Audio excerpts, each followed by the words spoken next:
आपल्यासोबत सध्या रेड कार्पेटवरती आहे कौशल इनामदार, एक well known music composer. Ajintha, Balgandharva सारख्या सिनेमाजना त्यांनी म्युझिक दिलेलं आहे. आपल्यासोबत तो आहे आणि तुला एक मी वेगळा प्रश्न विचारणार, नेहमीचा प्रश्न विचारणार नाही आहे. प्रश्न माझा असा आहे की एक असं इंग्लिशमध्ये वाक्य आहे की prevention is better than cure. So तुझ्यासाठी प्रश्न माझा असा आहे की आपल्या म्युझिक इंडस्ट्रीमध्ये, मराठीमध्ये अशी कुठली गोष्ट होऊ पाहती आहे जी आत्ताच प्रिव्हेंट केली तर बरं होईल असं तुला वाटतं? हा खरं तर चुकीच्या माणसाला तू प्रश्न विचारलास, कारण मी अजिबातच सिनिकल नाही आहे. मला जे होतं आहे ते खूप चांगलंच वाटतं आहे. म्हणजे उदाहरणार्थ खूप वेगवेगळी जॉनर्स आज वेगवेगळे संगीतकार हँडल करत आहेत, ही खूप चांगली गोष्ट आहे. आता ह्याच्यात काय प्रिव्हेंट करायचं? आणि मराठी म्युझिकमध्ये काही होतच नव्हतं, तर इनॅक्टिव्हिटी प्रिव्हेंट करायला पाहिजे. हां, तर ती इनॅक्टिव्हिटी तुम्ही प्रिव्हेंट करण्यात रेडिओ मिर्चींनी चांगला पुढाकार घेतलेला आहे. हां, की ही जी म्हणजे इतके दिवस अवॉर्ड्सच नव्हते, पण एक गोष्ट मला वाटतं जी प्रिव्हेंट व्हायला पाहिजे ती म्हणजे अजून परत ही सुद्धा नेगेटिव्ह आहे की एअरटाईम मिळत नाही आहे मराठी गाण्यांना, विशेषतः मुंबईत. आणि मुंबईत तो एअरटाईम मिळावा याच्यासाठी तुम्ही प्रयत्न करताय, मला माहिती आहे. तसा आम्ही पण थोडासा प्रयत्न करायला पाहिजे. आणि आम्ही आमच्या बाजूनी प्रयत्न करतो की चांगलं संगीत द्यायचा प्रयत्न करतो आहे की विच इज वर्ल्ड क्लास, किंवा ॲटलिस्ट म्हणजे नॅशनली त्याचा एक कॉग्नायझन्स घेतला पाहिजे असं आम्ही संगीत करायचा प्रयत्न करतो आहे. तर मला वाटतं हे प्रिव्हेंट व्हायला पाहिजे की मुंबईमध्ये आम्हाला स्ट्रगल करायला लागू नाही आहे की आमच्या गाण्यांना एअरटाईम मिळावा म्हणून. ओके, क्या बात आहे. खूपच उत्तम रिस्पॉन्स दिलेला असतो. पण मला आणखी एक प्रश्न असा विचारायचा तुला की जे श्रोते आहेत ते जर उत्तम त्यांची तब्येत असेल तर ते चांगले श्रोते होऊ शकतात. सो त्यांनी त्यांची तब्येत जपण्यासाठी आजच्या काळामध्ये काय करावं तुला काय वाटतं? मला असं वाटतं की श्रोत्यांनी विशेषतः फक्त जे सत्यनारायणाच्या पूजेत जे संगीत वाजतं त्याच्या पलीकडे जाऊन संगीत ऐकलं आणि विकत घेतलं आणि ओरिजिनल म्युझिक त्यांनी सपोर्ट केलं. मला असं वाटतं की आणि दुसरी गोष्ट म्हणजे खऱ्या अर्थाने शेअर केलं. म्हणजे आज आपण एक शेअर बटन दाबतो पण आपण एकमेकांना बघत नाही. आज तू आणि मी एकत्र बसून संगीत ऐकलं तर ते खऱ्या अर्थाने शेअर होतं. तर मला असं वाटतं की असे गट निर्माण व्हायला पाहिजेत की जिथे एकत्र बसून लोक संगीत ऐकतील आणि संगीत ऐकणं हा पुन्हा आयुष्यातला एक अत्यंत महत्त्वाचा भाग होईल.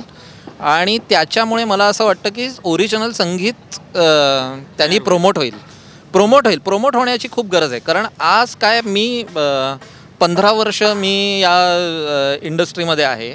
मी चांगली गाणी करतो आहे, अनेक गाणी करतो आहे. माझ्यासारखे अनेक संगीतकार चांगली गाणी करतात.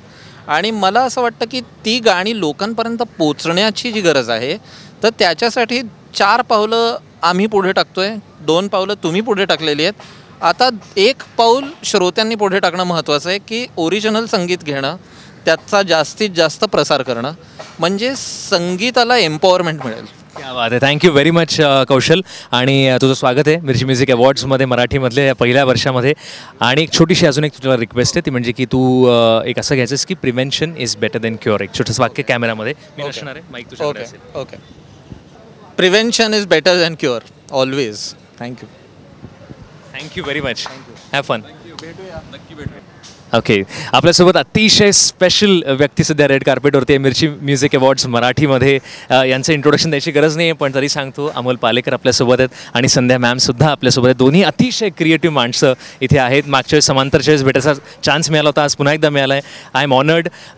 तुम्हाला एक वेगळाच प्रश्न मला विचारायचा दोघांनाही की एक prevention is better than cure असं म्हणतात, अशी कुठली एक गोष्ट आहे अमोल सर जी तुम्हाला वाटते की प्रिव्हेंट करायला पाहिजे मराठी फिल्म इंडस्ट्रीमध्ये आत्ताच वेळीच, ज्याच्यामुळे की पुढे प्रॉब्लेम होणार नाहीत? मराठी फिल्ममध्ये आपण हिंदीचं अनुकरण करायचं जितक्या लवकर थांबवू आणि स्वतःच्या ताकदीवर स्वतःच्या ज्या स्ट्रेंथ्स आहेत त्या घेऊन जेवढ्या भराऱ्या मारायला सुरुवात करू तेवढं छान होईल. क्या बात आहे. आणि संध्या मॅम तुम्हाला काय वाटतं? मला असं वाटतं की आपण प्रोफेशनलिझम खऱ्या अर्थाने, म्हणजे आपण इंडस्ट्री म्हणून दर्जा मिळवला चित्रपट व्यवसायाला, पण प्रोफेशनलिझम तेवढा आला आहे का असा एक विचार केला पाहिजे आपण. आणि तो जर प्रोफेशनलिझम असेल आपल्यामध्ये आणला आपण तर फारच सगळ्यांच्या दृष्टीने खूप सोयीचं होईल. क्या बात आहे. Thank you very much sir. Have fun, enjoy. Yeah, thank you. माझ्यासोबत सध्या रेड कार्पेटमध्ये मिर्ची म्युझिक अवॉर्ड्स मराठीमध्ये सध्या आहेत भारती आचरेकर आणि वंदना गुप्ते. तुमच्या दोघींचंही मनपूर्वक स्वागत. थँक्यू. आणि मी आधी भारतीताईंपासून सुरू करतो कारण ते या बाजूला उभ्या आहेत म्हणून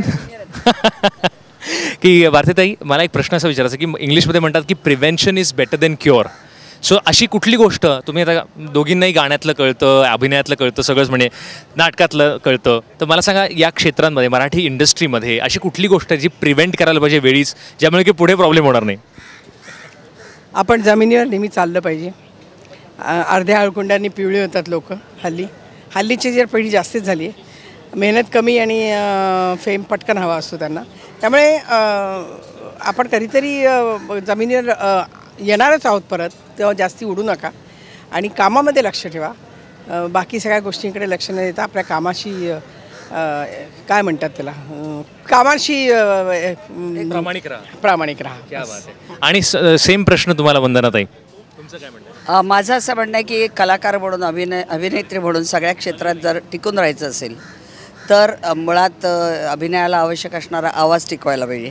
आणि त्यासाठी तुम्हाला एरवी फारशी बडबड न करता फक्त जिथे बोलायचं तिथे जर तुमचा व्यवसाय आहे त्यासाठी जास्तीत जास्त आवाज कसा टिकेल याकडे लक्ष देण्यासाठी बर्फ न खाणे, गार पाणी न पिणे ह्या गोष्टी केल्या पाहिजेत.